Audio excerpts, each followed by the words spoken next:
మహోన్నతుడును రక్షకుడైన యేసుక్రీస్తు ఘనమైన నామంలో ప్రేమధార టీవీ వీక్షకులందరికీ శుభములు తెలియజేస్తున్నాం. ఈనాటి పాఠంలో 2వ సమూయేలు గ్రంథము 18 నుండి 21వ అధ్యాయాల వరకు ధ్యానించుకోబోతున్నాం. దావీదు తన జనులను లెక్కించి వారి మీద యోవాబు, అబీషై, ఇత్తై అను వారిని అధిపతులుగా నియమించాడు. అబ్షాలోము మీదకు యుద్ధానికి పంపుతూనే తన కుమారునికి ఎలాంటి ప్రమాదము వాటిల్లకూడదని దావీదు వారికి చెప్పాడు. అబ్షాలోము బ్రతికి ఉంటే దావీదుకు ఎప్పటికైనా ప్రాణాపాయమే, కానీ పుత్రవాత్సల్యం అతనికి కీడు తలపెట్టడానికి నమస్కరించలేదు. దావీదు కాలంలో 3 నెలలు కరువు వచ్చింది. అదే దేవుని క్రమశిక్షణకు గుర్తు. సౌలు గిబియోనీలను చంపినందుకు ప్రతిగా ఈ కరువు కలిగిందని దేవుడు చెప్పాడు. బర్జిల్లై అను వృద్ధుడు దావీదు కష్టకాలంలో అతన్ని ఆదుకున్నాడు. అందుకు కృతజ్ఞతగా దావీదు అతని చివరి దశలో తాను అతన్ని రాజనగర్లో పోషిస్తానని చెప్పాడు. దావీదు యొక్క కృతజ్ఞతా బుద్ధిని ఈ పాఠంలో చూస్తాం. దావీదు రాజు కావడం ఇష్టం లేని ఒక వ్యక్తి ఉన్నాడు. అతని పేరు షేబా. వాడు పనికిమాలినవాడు. ప్రజలను దావీదుకు వ్యతిరేకంగా రెచ్చగొట్టాడు. ఇశ్రాయేలీలు షేబాను అనుసరిస్తున్నారు, కానీ యూదా వారు మాత్రము దావీదును హత్తుకుని ఉన్నారు. యూదా వారందరినీ తన వద్దకు సమకూర్చమని ఆదేశించాడు. దావీదు సౌలు, యోనాతాను ఎముకలను తెప్పించాడు. రాజు ఆజ్ఞతో ఉరివేయబడిన వారి ఎముకలు కూడా సమకూర్చబడ్డాయి. ఇక వివరాలను నేటి ఈ పాఠంలో మనము తెలుసుకుందామా? ప్రియ శ్రోతలు, మనం 2 సమూయేలు 18, 19, 20 అధ్యాయాలు వినబోతున్నాము. మీ బైబిళ్ళు తెరవండి. దావీదు తన వద్దనున్న జనులను లెక్కించి వారి మీద సహస్రాధిపతులను, శతాధిపతులను నియమించాడు. యోవాబు, అబీషై, ఇత్తయి అనే 3 బాధ్యతలు పంచాడు. రాజు వారితో వెళ్లకుండా పట్టణంలోనే ఉండి వారికి సాయం చేయాలని నిర్ణయించాడు. ఈ 18వ అధ్యాయం దావీదు జీవితంలో ఎంతో విషాదకరమైనది. దావీదు పాపం చేసినప్పుడు అదొక విషాదగాథ. దాని ఫలితం మరీ విషాదం. దావీదుకు పుత్రవియోగం. దావీదు సేనానాయకులను బ్రతిమలాడి మరీ చెప్పాడు, నా కుమారునికి ఎట్టి కీడు వాటిల్లకుండా చూడండి. అబ్షాలోము ఉన్నంతకాలం రాజుకు అపాయమే. అతణ్ణి తుదముట్టించాలని సైనిక నాయకుల అభీష్టం. దావీదు పుత్రవాత్సల్యం ఎంతో గాఢమైనది. యుద్ధం ఎఫ్రాయిము మన్యంలో జరిగింది. ఆ దినమున 23,000 మంది హతమయ్యారు. దావీదు సేవకులు గొప్ప అనుభవము గలవారు. వీరే గెలిచారు. యుద్ధం ఆ ప్రదేశమంతటా వ్యాపించింది. నాటి దినమున కత్తిచేత కూలిన వారి కంటే ఎక్కువ మంది అడవిలో చిక్కుబడి నాశనమయ్యారు. అబ్షాలోము సైన్యం ఎఫ్రాయిము మన్యంలో చిక్కుబడిపోయారు. దావీదుతో యుద్ధం చేయడానికి అది అనువైన స్థలం కాదు. అబ్షాలోము కంచరగాడిద మీద ఎక్కిపోతూ దావీదు సేవకులకు ఎదురయ్యాడు. ఆ కంచరగాడిద ఒక గొప్ప మస్తకి వృక్షము యొక్క చిక్కు కొమ్మల కిందికి పోయినప్పుడు అతని తల చెట్టుకు తగులుకున్నందున అతడు ఎత్తబడి ఆకాశమునకు భూమికి మధ్యన వేలాడుతూ ఉండగా అతని కింద ఉన్న గాడిదే సాగిపోయింది. ఈ సంగతి ఎవడో యోవాబుకు చెప్పాడు. అబ్షాలోము వెంట్రుకలే అతన్ని పట్టి ఇచ్చాయి. అసలు యుద్ధవీరులు పొడుగాటి వెంట్రుకలు పెంచుకోకూడదు. ఇప్పుడు అతని ప్రాణానికే ముప్పు వచ్చింది. దావీదు కుమారుణ్ణి చంపాలని యోవాబు ఎదురు చూస్తున్నాడు. అతన్ని చంపడానికి సేవకుడు ఒప్పుకోలేదు. యోవాబు 3 బాణాలతో అబ్షాలోమును చంపాడు. జనులు అబ్షాలోము కళేబరాన్ని ఒక పెద్ద గోతిలో పడవేసి పెద్ద రాళ్ల కుప్ప దానిమీద పేర్చిన తరువాత ఇశ్రాయేలీయులందరూ తమ తమ ఇండ్లకు వెళ్ళిపోయారు. అబ్షాలోమును చంపడానికి యోవాబుకు ఎట్టి హక్కు లేదు. అతని చావుతో అంతా ముగిసిపోతుందిలే అని చెప్పి అతన్ని చంపేశాడు. అబ్షాలోముకు కుమారులు లేరు. అతని పేరు మీద అబ్షాలోము స్తంభం అని ఒకటి నిలిచి ఉంది, అంతే. 19వ వచనం, సాదోకు కుమారుడైన అహిమయస్సు అన్నాడు, నేనీ వార్త రాజుకు చెప్తాను. ఈ రోజున ఈ వార్త చెప్పకూడదు. తరువాత కూషీని పిలిచి అన్నాడు, నీవు పోయి ఈ వార్త రాజుకు చెప్పిరా. అహిమయస్సు, నేను కూషీతో వెడతాను అన్నాడు. సరే, నీ ఇష్టం అన్నాడు యోవాబు. అహిమయస్సు కూషీ కంటే వేగంగా పరిగెత్తుకుంటూ వెళ్ళాడు. ఇద్దరూ పరిగెత్తుకుంటూ రావడం చూచి దావీదు వారు ఏదో ఆత్యయిక వార్త తెస్తున్నారనుకున్నాడు. ముందుగా అహిమయస్సు వచ్చాడు గాని పూర్తి వార్త అతడు చెప్పలేకపోయాడు. ఆ తరువాత కూషీ వచ్చాడు. చావు వార్త చల్లగా చెప్పాడు. అబ్షాలోము చనిపోయాడు. ఈ వార్త విని దావీదు గుక్క తిప్పుకోకుండా గుండెలు పగిలేలా ఏడ్చాడు. అబ్షాలోమా, నా కుమారుడా, నీకు బదులుగా నేను చనిపోతే బాగుండేది గదరా అంటూ వలవల ఏడుస్తున్నాడు దావీదు. అయినా అలా చనిపోవడం ఎలా సాధ్యం? యేసుక్రీస్తు మాత్రమే మనందరికీ ప్రత్యామ్నాయ బలిగా చనిపోయాడు. ఆ గొప్ప కార్యం ఆయన మాత్రమే చేయగలడు. శ్రోతలు, ఇప్పుడు మనం 19వ అధ్యాయానికి వస్తున్నాము. ఈ అధ్యాయంలో దావీదు తిరిగి సింహాసనం ఎక్కుతున్నాడు. యోవాబు దావీదును విమర్శిస్తున్నాడు.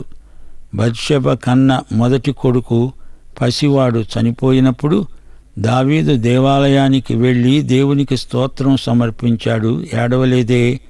మరిప్పుడు అబ్షాలోము చనిపోతే ఎందుకంత హృదయ విదారకంగా ఏడ్చాడు? పసివాడు చనిపోయి పరలోకానికి వెళ్ళాడు, ఎందుకు ఏడవాలి? కాని ఈ అబ్షాలోము పసివాడు కాడు, పెద్దవాడు, రక్షణానుభవం లేకుండా నాశనమైపోయాడే అని దావీదు ఏడ్చాడు. అబ్షాలోము పతనమైపోయాడు. వాణ్ణి తిరిగి తనెప్పుడూ చూడడు, అందుకే ఏడుస్తున్నాడు. దావీదు గొప్ప రాజే కాని ఆదర్శప్రాయుడైన తండ్రి కాడు. తన బిడ్డలను సరిగా పెంచలేదు. ఒక తండ్రిగా దావీదు అపజయం పాలయ్యాడు. కుటుంబ జీవితంలో దావీదుకు ఎంతో ఆశాభంగం కలిగింది. దావీదు ఏడుస్తుంటే యోవాబుకు అది మంచిది అనిపించలేదు. యోవాబు అన్నాడు, రాజా, ఇదేమిటి? మేమందరము నాశనమై అబ్షాలోము ఒక్కడే బతికి ఉంటే నీకు బాగుండేదా? ఇదేనా నీ వైఖరి? రాజా, లే, రా, నీ సేవకులను ధైర్యపరుచు. ఈ మాటలు విని రాజు వచ్చి గుమ్మంలో కూర్చున్నాడు. తన శత్రువు తన కుమారుడే అవటం చేత దావీదుకు ఇది విజయం అనిపించటం లేదు. అబ్షాలోము మరణానికి కారకుడు యోవాబు. అతడు ఎలా చనిపోయాడో పూర్తి వివరాలు దావీదు వినలేదు, వినదలుచుకోలేదు. దావీదు వైఖరిని చూచి ప్రజలు కలవరపడుతున్నారు. ఎట్టకేలకు దావీదు గుమ్మము దగ్గర నిలిచి ప్రజల విశ్వసనీయతకు కృతజ్ఞతలు వ్యక్తం చేశాడు. దావీదు అమాషాను యోవాబు స్థానంలో నియమిస్తానని శపథం చేశాడు. షిమీ రాజును కలుసుకోవడానికి వచ్చాడు. సీబా అనే సౌలు సేవకుడు వచ్చాడు. అందరూ రాజు ఎదుట నది దాటారు. షిమీ దావీదును క్షమాభిక్ష వేడాడు. అబీషై షిమీని చంపేస్తాను అంటున్నాడు. షిమీకి దావీదు అభయమిచ్చాడు. దావీదుకు కక్ష సాధింపు మనస్తత్వం లేదు. దావీదు మనస్సు చాలా సున్నితమైనది. క్షమించడం దైవగుణం. చాలామంది క్రైస్తవులు చిల్లర విషయాలు మనసులో పెట్టుకొని ఇతరులపై కక్ష సాధింపు చర్యలకు పూనుకుంటున్నారు. ఎవరో ఏదో అన్నారని, ఏదో చేశారని ఆందోళన తెచ్చిపెట్టుకుంటారు. అలాంటి మనసు తమకే కీడు చేస్తుంది. సోదరుడా, సోదరి, దేవుడు నిన్ను ఆశీర్వదించాడు. ఒకవేళ నీకు సేవలో నిరుత్సాహం కలగవచ్చు. ఎవరో నిన్ను తిట్టవచ్చు, దూషించవచ్చు. అతడు నీకు చేసిన కీడు కంటే అతని పట్ల నీలో ఉన్న కక్ష నీకు ఎక్కువ కీడు చేస్తుంది. దేవుని బిడ్డలు ఇతరుల దూషణ, భూషణ, తిరస్కారాదులను పట్టించుకోకూడదు, మరిచిపోవాలి. అంతా దేవునికి అప్పగించాలి. దేవుడు నీ పక్షాన ఉన్నాడు. అనవసరమైన మనస్తాపం కొని తెచ్చుకొని నీకు నీవే హాని చేసుకోవద్దు.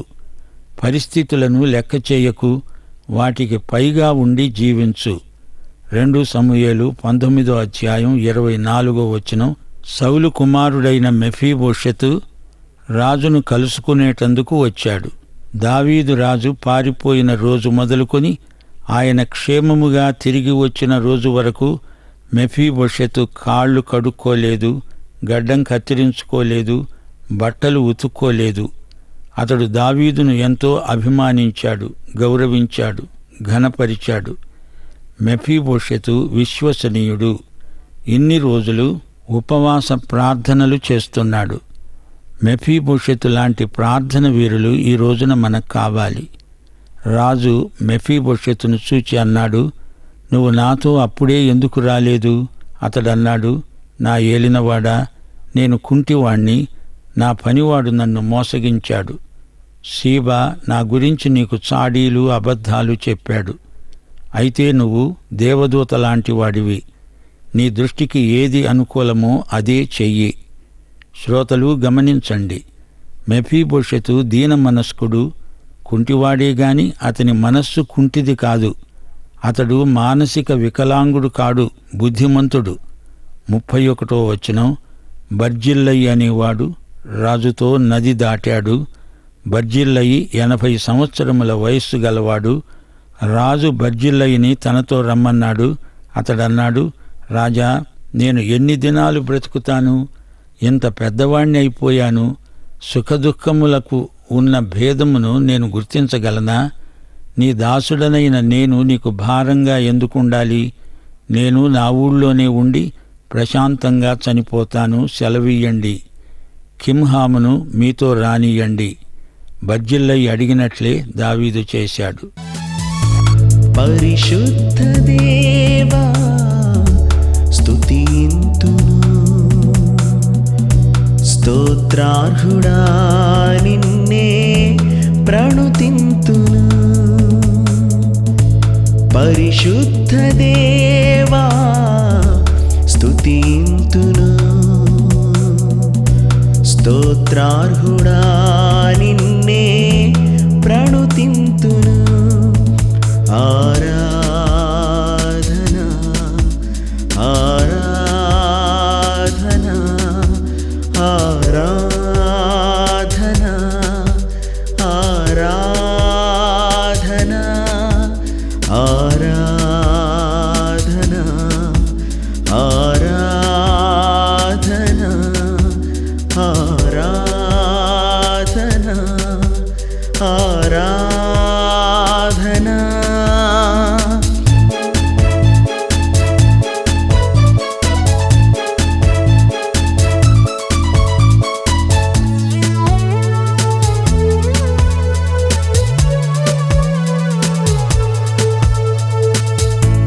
నా ఎడల నీకున్న తలంపులు విస్తారమైనవి, అతి శ్రేష్టమైనవి. నా ఎడల నీకున్న తలంపులు విస్తారమైనవి, అతి శ్రేష్టమైనవి. శాశ్వతమైన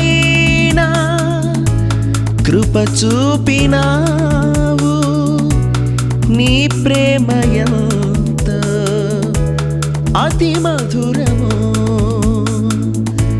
శాశ్వతమైన కృప చూపినావు, నీ ప్రేమ ఎంతో అతి మధురము. ఆరాధన ఆరాధన ఆరాధన ఆరాధన ఆరాధన ఆరాధన ఆరాధన ఆరాధన.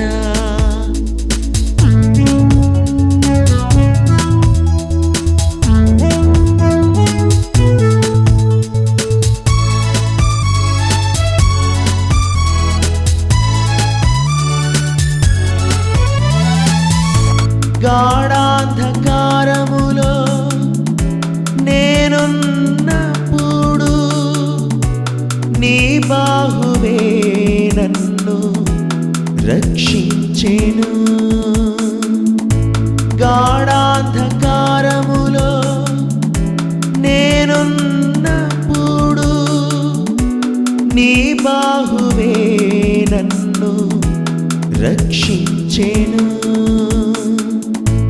నా కొరకు మరణించి తిరిగి లేచినావు, నీ కొరకి నేను జీవింతును. నా కొరకు మరణించి తిరిగి లేచినావు, నీ కొరకి నేను జీవింతును. ఆరాధన ఆరాధన ఆరాధన ఆరాధన ఆరాధన ఆరాధన ఆరాధన ఆరాధన. గమనించారా? బర్జిల్లై అన్యజాతికి చెందినవాడు. దావీదు ప్రవాసంలో ఉండగా బర్జిల్లై ఎంతో సాయం చేశాడు. బర్జిల్లై మనస్సు ఎంతో మంచిది. రాజా, నీ మీద నాకు నమ్మకముంది, నీవు దేవుని మనిషివి అన్నాడు బర్జిల్లై. దావీదు ఎంతో ఆత్మ పరీక్ష చేసుకున్నాడు. తన సొంత కుమారుణ్ణి తాను క్షమించలేకపోయాడు. తప్పిపోయి తిరిగి వచ్చిన కుమారుణ్ణి తాను చేర్చుకొని ఉంటే ఇంత ఘోరం తిరుగుబాటు జరిగి ఉండేవి కాదు. సోదరీ సోదరులారా, మనమిప్పుడు 2 సమూయేలు 20వ అధ్యాయంలోకి వస్తున్నాము. ఈ అధ్యాయంలో తిరుగుబాటు, కక్షలు, కార్పణ్యాలు, కరువు కాటకాలు, ఎన్నెన్నో సమస్యలు రాజ్యంలో చెలరేగాయి. దావీదు సింహాసనమెక్కటానికి అభ్యంతరం చెప్పే ఒక వ్యక్తి ఉన్నాడు. అతని పేరు షెబా. అతడు బెన్యామీను గోత్రికుడు. దావీదు కిమ్హామును వెంటబెట్టుకుని వెళ్ళాడు. రాజు ప్రాపకాన్ని గురించి యూదావారికి ఇశ్రాయేలీయులకు మధ్య వాగ్వివాదం జరిగింది. షెబా అనేవాడు వీరి ఉద్రేకాలను రెచ్చగొడుతున్నాడు. ఇతడు పనికిమాలిన మనిషి, ప్రజలలో పుకార్లు పుట్టిస్తాడు. ఇశ్రాయేలీయులలో క్షేమం లోపించింది. సభ్యత సంస్కారము లేని విధంగా వ్యవహరిస్తున్నారు. పేరుకు మాత్రం ఇశ్రాయేలీయులు గాని వారు బెలియాలు పిల్లలైపోయారు. ఇర్మియా గ్రంథం 17వ అధ్యాయం 9వ వచనం, హృదయము అన్నిటికంటే మోసకరమైనది, అది ఘోరమైన వ్యాధి గలది, దానిని గ్రహించగలవాడెవడు? ఇది సార్వత్రిక సత్యం. అందరి హృదయాలు అదే స్థితిలో ఉన్నాయి. అందుకే రోమాపత్రిక 7వ అధ్యాయం 18వ వచనంలో పౌలన్నాడు, నా శరీరమందు మంచిది ఏదీ నివసించదని నేనెరుగుదును. మేలైనది చెయ్యవలెననే కోరిక నాకు కలుగుతున్నది గాని అది చేయడము నాకు కలగటం లేదు. శ్రోతలు గమనించారా? షెబ వెంట ఇశ్రాయేలు 12 గోత్రాలు నడుస్తున్నారు. ఇశ్రాయేలీయులు దావీదును విడిచి బిక్రీ కుమారుడైన షెబను వెంబడించారు. అయితే యొర్దాను నది నుండి యెరూషలేము వరకు యూదావారు దావీదు రాజును హత్తుకున్నారు. దావీదు తన ఉపపత్నులలో 10 మందిని కావలిగా ఉంచిన వారిని మాత్రం పోషించాడు. వారు బ్రతికినంత కాలము విధవరాండ్రవలే ఉండిపోయారు. ఈ స్త్రీలు అబ్షాలోము చేపట్టిన వారు. 2 సమూయేలు 20వ అధ్యాయం 4వ వచనం, తరువాత రాజు అమాష్యాను పిలువనంపి 3 రోజులలోగా నీవు యూదావారినందరినీ సమకూర్చాలి అని ఆజ్ఞాపించాడు. అమాష్యా ఒకప్పుడు అబ్షాలోము క్రింద పనిచేసిన వాడే. అమాష్యా ఎవరో కాదు, అబీగయీలు కుమారుడు. ఈమె దావీదు సహోదరి. ఈమె అబ్షాలోముకు వరుసకు సోదరి అవుతుంది. దావీదు అమాష్యాను యోవాబు స్థానంలో సేనాపతిగా నియమించాడు. కాని అతడు సకాలంలో పనిచేయలేకపోయాడు. అప్పుడు దావీదు అబీషైని పిలువనంపాడు. దావీదు అన్నాడు, షెబ అబ్షాలోము కంటే మనకు ఎక్కువ కీడు చేసేట్లున్నాడు. షెబ మనకు చిక్కకుండా పారిపోతాడేమో, పదండి, వాణ్ణి తరిమి పట్టుకోండి. శ్రోతలు గమనించండి, అమాషా ఆలస్యం చేస్తున్నాడు. యోవాబు ముందుకు సాగిపోతున్నాడు. యోవాబు అమాషాను గాయపరిచాడు. యోవాబు షెబను తరుముతూ వెళ్ళాడు. బలాఢ్యులందరూ అతనితో పరిగెత్తుతున్నారు. అమాషా పెద్ద బండ దగ్గర వారిని కలుసుకున్నాడు. యోవాబు నడికట్టుకు వరగల కత్తి కట్టుకున్నాడు. ఆ వర వదులై కత్తి నేల మీద పడింది. అప్పుడు యోవాబు అమాషాతో అన్నాడు, నా సహోదరుడా, బాగున్నావా? అమాషాను ముద్దు పెట్టుకుంటున్నట్లు నటించి అతని గడ్డము పట్టుకొని కత్తిని అతని కడుపులో గుచ్చాడు. అమాషా యోవాబు చేతిలో కత్తిని చూడలేదు. వెంటనే అతని పేగులు నేలకు జారి అతడు చనిపోయాడు. అమాషా ఏమరుపాటున ఉన్నప్పుడు యోవాబు అతన్ని పొడిచి చంపాడు. మునుపు అబ్నేరు ఆషాహేలు పొత్తికడుపులోకి అలాగే పొడిచాడు. యోవాబు ఈ హత్య చేసి వెంటనే పారిపోయాడు. యోవాబు సహోదరుడైన అబీషై షెబను తరమటానికి యోవాబుతో కలిసి పరిగెత్తాడు. దావీదు పక్షమున ఉన్న వారందరూ యోవాబును వెంబడించండి అని సేవకులు కేకలు పెట్టారు. అమాషా రక్తంలో పొరలాడుతూ దారిలో పడి ఉన్నాడు. ఎవరో ఆ శవాన్ని చేనులోకి లాగి దాని మీద బట్ట కప్పారు. అసలు ఏమి జరిగిందో ఎవరికీ తెలియదు. వారందరూ షెబను తరుముకుంటూ వెళ్ళారు. అతడు ప్రాకారము గల పట్టణంలో ఉన్నాడు. వీరు ఆ ప్రాకారపు గోడల కింద గోతులు తవ్వారు. 16వ వచనం. అప్పుడు యుక్తిగల ఒక స్త్రీ ఆ ప్రాకారము ఎక్కి కేకలు వేసింది, ఓహో, ఆలకించండి, యోవాబును ఇక్కడికి రమ్మని చెప్పండి, నేను అతనితో మాట్లాడాలి. యోవాబు ఆమె దగ్గరికి వచ్చాడు. యోవాబు, నీవేనా అడిగిందామె. నేనే అన్నాడతను.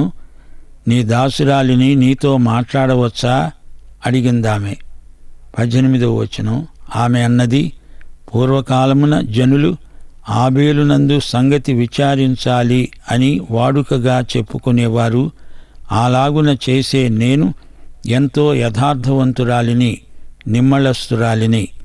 ఇది యెహోవా పట్టణం, దీన్ని నాశనం చెయ్యాలని నీవెందుకు పూనుకున్నావు? యోవాబు అన్నాడు, నేనలా చెయ్యను. షెబా అనేవాడు రాజద్రోహి, వాణ్ణి నాకు అప్పగించు, నేను ఈ పట్టణాన్ని వదిలిపెట్టి వెళ్తాను. అది ఆబేలు పట్టణం. సంధి రాయబారం పంపకుండా యోవాబు పట్టణాన్ని ముట్టడించకూడదు. ఆ ఊరిలో అనాది కాలము నుండి దైవోక్తులున్నాయి. మేము శాంతి ప్రియులం, యుద్ధం మానేయాలి అంటూ ఆమె పట్టణ ప్రతినిధిగా మాట్లాడింది. యోవాబు అడిగిన ప్రకారం వారు షెబతలను ఛేదించి యోవాబు దగ్గరే దాన్ని పడేశారు. స్త్రీలు రాజకీయాల్లో రాణిస్తారు అనడానికి ఈ స్త్రీ గొప్ప నిదర్శనం. యోవాబు రాజకీయాలు దావీదు గుర్తింపు పొందినవే. ఇంతటితో దావీదు వృత్తాంతం ముగిసినట్లే. 2 సమూయేలు 20వ అధ్యాయంలో దావీదు జీవితంలోని 2వ భాగం సమాప్తం. దావీదు ఆధ్యాత్మిక జీవితాన్ని గురించి బైబిల్ మనకు ఎక్కువగా చెబుతుంది. దావీదును ఆధ్యాత్మిక రాజు అనవచ్చు. అతడు దేవునికి సామంతుడు. ఆరాధనలోకి సౌవార్తిక విలువలను ప్రవేశపెట్టిన భక్తరాజు దావీదు. ఆరాధన సేవాత్మకమై, సేవ ఆరాధనాత్మకమై దావీదు కాలంలో రూపొందింది. అయితే నీతిమంతుడైన దావీదు జారిపడ్డాడు. పశ్చాత్తాపం వల్ల అతని మనస్సాక్షిలో శాంతి నెలకొన్నది. శ్రోతలు, ఇప్పుడు మనం 2 సమూయేలు 21వ అధ్యాయంలోకి వచ్చాము. దావీదు కాలంలో 3 సంవత్సరాలు కరువు వచ్చింది. ఈ కరువు దేవుని క్రమశిక్షణకు సూచకప్రాయం. దేవుడు అంటున్నాడు, సౌలు ఇల్లు నరహంతకుల ఇల్లు. దావీదు రాజు గిబియోనీయులను పిలువనంపి అన్నాడు, మీకు నేను నష్టపరిహారం చెల్లించడానికి సిద్ధంగా ఉన్నాను, అడగండి.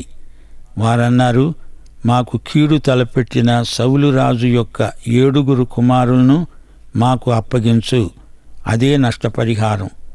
వారిని యెహోవా సన్నిధిలో ఉరి తీస్తాము. దావీదు సరే, అలాగే అప్పగిస్తాము అన్నాడు. కాని దావీదు మెఫీబోషెతును మాత్రం అప్పగించలేదు. దావీదు యోనాతాను మధ్య ఈ విషయంలో ప్రమాణం చేయబడింది. మనుమలను కూడా హెబ్రీయుల సాంప్రదాయంలో కుమారులు అనే అంటారు.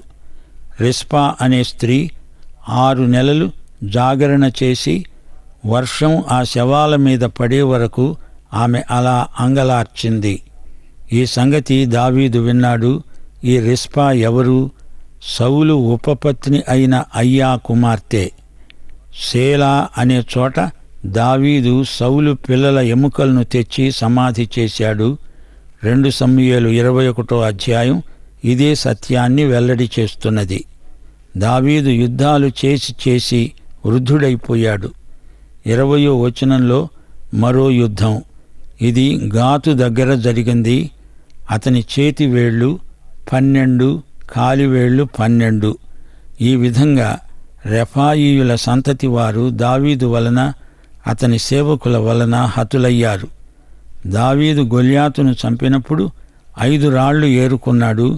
గొల్యాతుకు 1 రాయి, అతని 4 కుమారులకు 4 రాళ్లు, మొత్తం 5 రాళ్లు.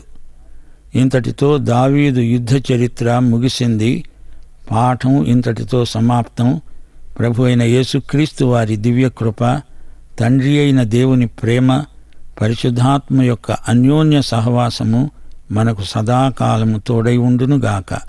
ఆమెన్.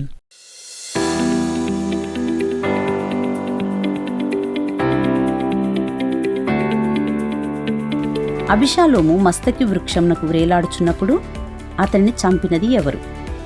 అబిషాలోము మస్తకి వృక్షంనకు వ్రేలాడుచున్నప్పుడు అతనిని చంపినది ఎవరు? 1 అబిషై, 2 అహిమయస్సు, 3 యోవాబు. ఈ ప్రశ్నకు సరైన జవాబును ఈ వాట్సాప్ నంబర్కు పంపండి. మా వాట్సాప్ నంబర్ 9339952570.